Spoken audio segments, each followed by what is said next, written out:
Earlier, Daojali Hading was considered only a Stone Age site, but recent excavation has suggested that it can be more than a Neolithic site.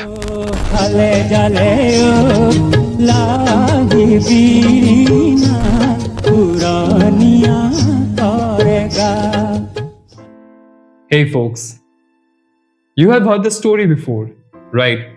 Civilization in India began in the fertile plains of Indus and then the Ganga, and from there it all just flowed forward. But what if I told you that's the only part of the truth, of the larger truth? In this episode of Desh Dharohar Dasta, we are about to take you to a place that could redefine everything we think we know about the origins of Indian civilization. Let's travel east, far east, into the remote hills of Dima Hasao district, Assam. Welcome to Daojali Hading. Now, this isn't just another digging site. It's a whisper from the past, a puzzle piece that's been hiding in the plain sight since the 1960s, when the archaeologist M.C. Goswami and T.C. Sharma first brushed soil off stone tools and broken pottery here. But here's the thing. This site still doesn't show up in the most of our textbooks, and yet its importance only growing. Because what Daojali Hading offers isn't just artifacts, it offers a whole new way to think about how civilization unfolded in India. We are talking polished stone axes. It's also called cells, pottery with coded markings. That's right, designs pressed onto clay pots using the ropes and ancient grinding stones. Now, here's where it gets really fascinating. What are these objects? They don't just match other Indian findings. They show a striking similarities with cultures in Vietnam, Thailand, and South China. Wait, what? South China? Yes, this suggests that the people of India's northeast weren't cut off. They were a part of a much larger cultural and trade network spanning across Southeast Asia. And get this, the site likely dates back to the 2nd millennium BC, maybe even earlier.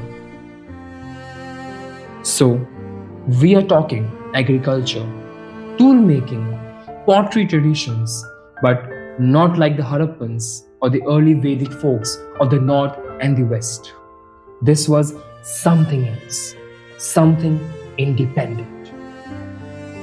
The real significance of Daojali Hading, it lies in what it disrupts. Because traditionally, we have been taught that the civilization moved in a nice, clean line from Mesopotamia to the Indus Valley, to the Aryans on the Ganga plains, and then on to the empires like the Mauryas and the Guptas.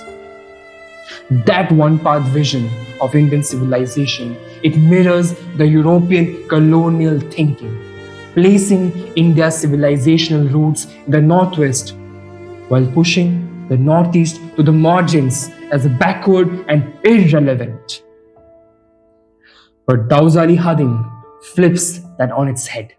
It says, hang on, the Northeast wasn't a passive receiver of culture. It was an active player, maybe even a pioneer. And those similarities with the Southeast Asian cultures, they hint at a long-standing cultural exchanges, possibly through trade or travel routes, and predate the Aryans entirely. Now, let's talk about another big binary in Indian history. The Aryan versus the Dravidian. The North versus the South. The Sanskrit versus the Tamil. The Indo-European versus the Dravidian. But where does that leave the East and the Northeast? Daojali Hading brings in a third civilizational stream, one tied to the Tibeto-Burman and the Austroasiatic communities, many of whom still live in this region today. It reminds us India's past can't be squeezed into a two-lane tunnel. It's a labyrinth, a web, a melody with many voices. And there's more. Recently, archaeologists found iron slag at this site. Wait, what's that? It's the waste left behind after extracting iron from the ore. Which means, yes, you guessed it right. The people here may have been experimenting with metallurgy or even using iron far earlier than what we thought possible in this region. This pushes the boundary of the early iron use in India well beyond the Ganga Valley. It puts the Northeast on the innovation map. So now, we are looking at the independent centers of civilization, places like Daojali Hading that weren't just influenced from the outside but were generating cultural tools and technologies on their own. Daojali Hading punches a hole in the Eurocentric history. You know, the idea that the Europe and the Near East were the only real centers of civilization and the rest of the world, they just played a catch-up? That only when India will build cities, wrote text or formed empires did it become civilized. Daojali Hading says no. Civilization didn't have to come riding it from the west. It could and did emerge right here from the forest, the hills, the rivers, and the quiet valleys. Through local innovation and cross-cultural networks long before the empires rose. But despite all this, the site remains largely invisible. It rarely is being taught in the schools. Meanwhile, we keep circling the same places, Harappa, Varanasi, Magad, while ignoring the vast, vital, forgotten past of the other regions. The Northeast has long been seen as a peripheral, out of sight, out of the national story. But by ignoring its past, we are not just sidelining its people. We are missing a crucial chapter in the making of India. Daojali Hading challenges us to redraw the map, not as a single line from Mesopotamia to the Ganga, but as a civilizational mosaic.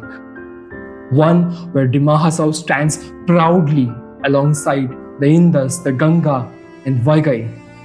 Yes, we see you there, Kalari, because civilization wasn't a broadcast. It was a conversation across river valleys, hill tracks, sacred groves, and ocean routes.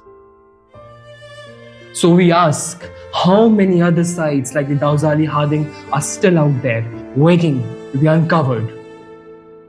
Can we ever truly understand the idea of India without listening to its forgotten frontiers? And maybe, most importantly, what would happen if we stopped clinging to the stories we were taught and started embracing the ones we forgot?